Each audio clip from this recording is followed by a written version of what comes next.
When we think about Antrim town, there's a few things that we would think about. Lough Neagh, 6 Mile River, Antrim Castle, the Barbican Gates, the old courthouse, and the Round Tower, to name just a few. Now, the Round Tower is known locally as the Steeple or the Steeple Tower in the Steeple Gardens. Now, that is all that remains of what was once a thriving monastic settlement. This was associated with the important monastic site at Bangor. Legend would say that with every church built was built by St. Patrick. However, very little is known about its early history.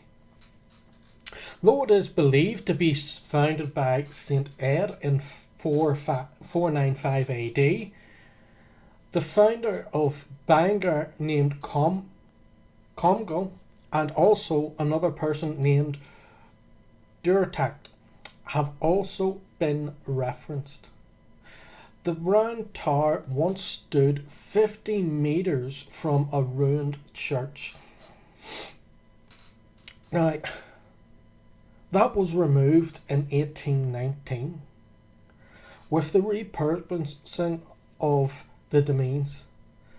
The ancient name of the site was Antrim or Entreb, meaning single dwelling or one tribe in Old Irish. The name was later changed to Antrim, meaning single ridge, hence the Anglicized Antrim. Now, what I'm going to show you here now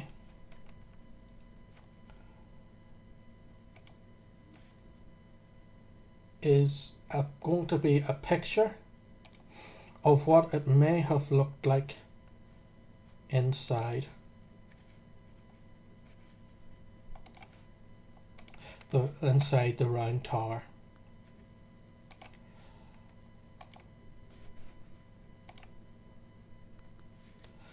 So this is what it may have looked like inside the Round Tower. Now, if you notice that you've got the high door where the monks would have been, and inside you notice these platforms with a ladder going up to each one with the various levels until you're at the top with a monk or a friar keeping a lookout with a bell on his hand and a lantern. So this was for defence, and what would happen is if the monks needed to, they could have climbed up that ladder and pulled the ladder up inside and blocked over the door, and this would have been a way for them to be able to be safe and secure when raids happened. So it was very important for defence.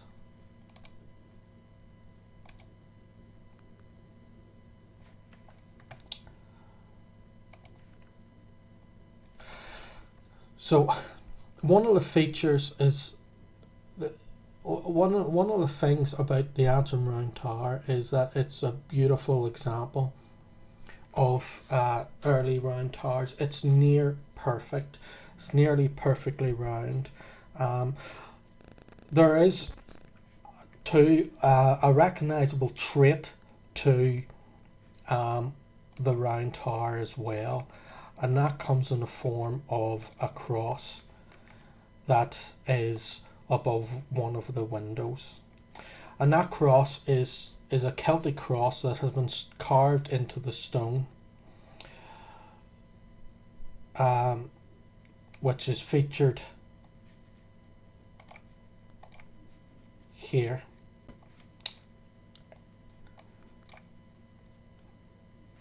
In this photograph, if you notice the cross just atop above the window, has been carved in. Lovely pigeon too.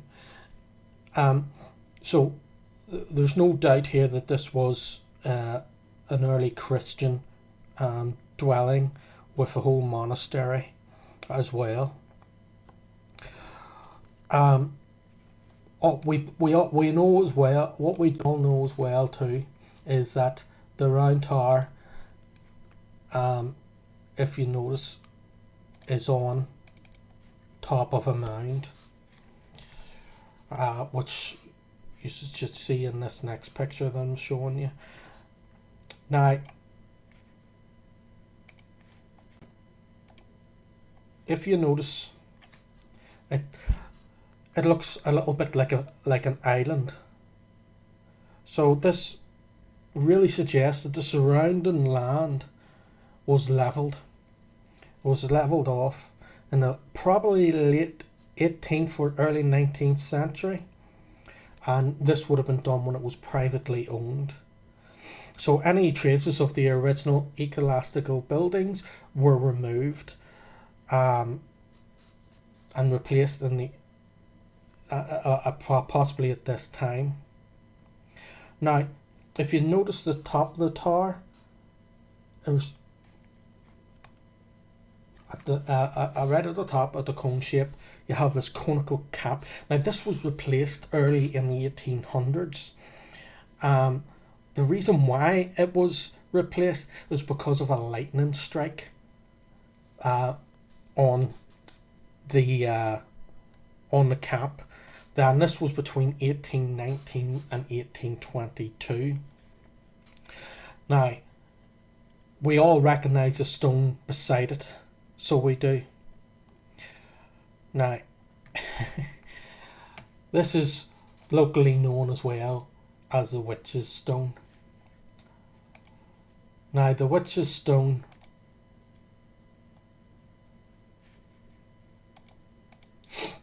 I'll bring up the picture for you. There. It's also known as a bullion stone, known locally as the Witch's Stone, as we said. Now, the story goes, and everybody in Antrim knows the story of the witch, right? She jumped off the top of the tower and she landed either, depends on which way you were told, either head and elbow or knee and elbow. Now, just for those who don't really know the whole in and outs of the story, the witch was upset at the construction of the tower, supposedly, possibly because it was Christian, if there's any truth to the tale. So she climbed up to its top, jumped off and landed on the stone, leaving the impression of her knee and elbow in it. So this stone, this Witch's Stone, was originally positioned 100 meters away, but it was moved closer to the tower during the repurposing of the demise. Now, local legend says that the one of the hollows never runs dry, and as you can see in the picture, the hollow has got water in it. And you know, anytime that I go down, anytime that any of the locals go down, there's water in both the holes. And even in the summer, there's water at least in the big one, even when there has been a few dry days. Now, this, you know, it's also said, a local legend, so one of the things that W.G. Wood Martin says, he tells a slightly different story in his 1902 book, Traces of the Elder Faiths in Ireland. He goes on to say, legend of the Witch's Stone. The Witch's Stone near Antrim Round Tower, from its name, evidently originally a cursing site, is a rock bullion.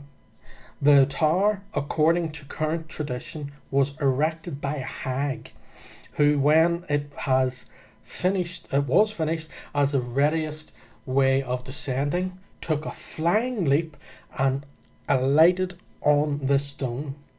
Situated about 120 yards from the base of the structure, she stumbled, little wonder, on landing, and struck the rock with one elbow and one knee, which accounts for the cup-like depression seen in the illustration.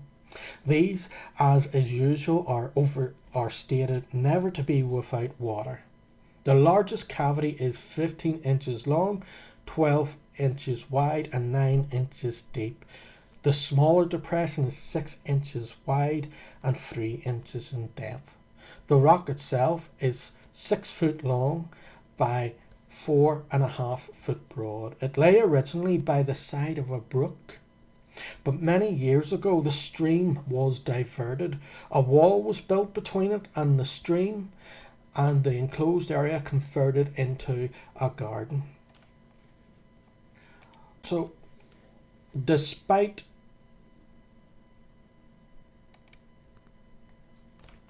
when you think about the tower, our tower too, despite its height,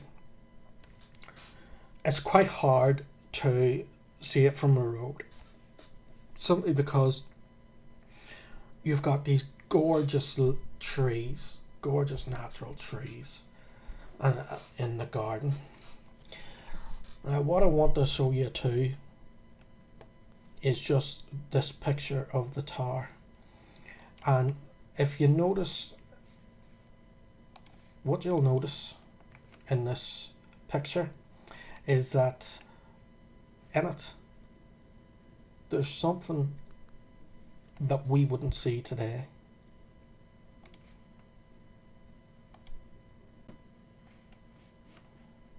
There you go. So if you notice, there is stairs or a ladder going up to the window. Now, I don't know when this photograph was taken. I don't know how long ago, but it's a good quality photograph, which you can clearly see then that ladder going up. And so when you think about Antrim, it's very, very historic. Now, in reference to the monastery, whatever happened to that, okay, was levelled off and all that, but you know, why was it levelled? Well, in a response, really, sort of the historical annals report that the site was destroyed in 1018 and finally burned in 1147, and this was due to two raids. The raids, I admittedly I don't know who by, but with the error, possibly Vikings, and so forth. So when you think about the rich history that we have in Antrim, and you think about the Round Tower, it's very iconic. So it is, and you would it stands out in its beautiful gardens. We do need to ask, do we appreciate the rich historical heritage that we have?